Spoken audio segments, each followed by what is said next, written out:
the most famous debating societies in the world. And on his feet at this moment, Malcolm X, one of the leaders of the black Muslims in America. Let's, for a moment, just hear a little of what he's saying. You make my point.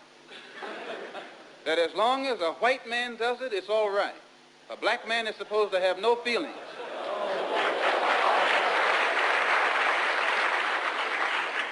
But when a black man strikes back, he's an extremist. He's supposed to sit passively and have no feelings, be nonviolent, and love his enemy. No matter what kind of attack, be it verbal or otherwise, he's supposed to take it.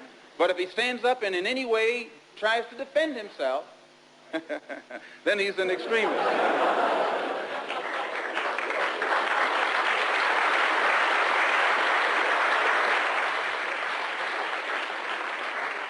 No, I think that the day that the black man takes an uncompromising step and realizes that he's within his rights, when his own freedom is being jeopardized, to use any means necessary to bring about his freedom or put a halt to that injustice, I don't think he'll be by himself.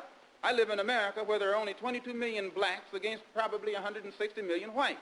One of the reasons that I'm in no way reluctant or hesitant to do whatever is necessary to see that black people do something to protect themselves, I honestly believe that the day that they do, many whites will have more respect for them, and that there will be more whites on their side than are now on their side with these little wishy-washy love thy enemy approach that they've been using up to now.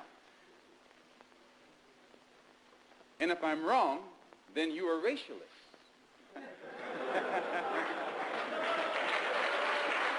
Anytime you live in a society supposedly based upon law, and it doesn't enforce its own law because the color of a man's skin happens to be wrong, then I say those people are justified to resort to any means necessary to bring about justice where the government can't give them justice.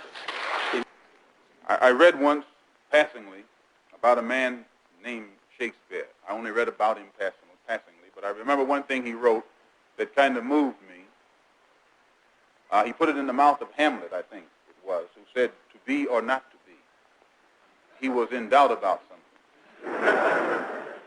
Whether it was nobler in the mind of man to suffer the slings and arrows of outrageous fortune, moderation, or to take up arms against the sea of troubles and by opposing, end them.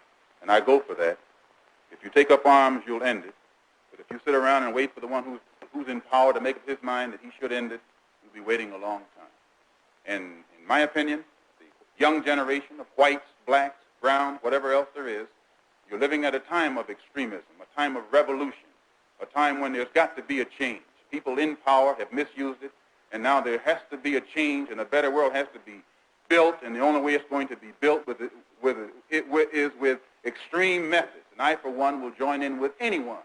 Don't care what color you are, as long as you want to change this miserable condition that exists on this earth. Thank you.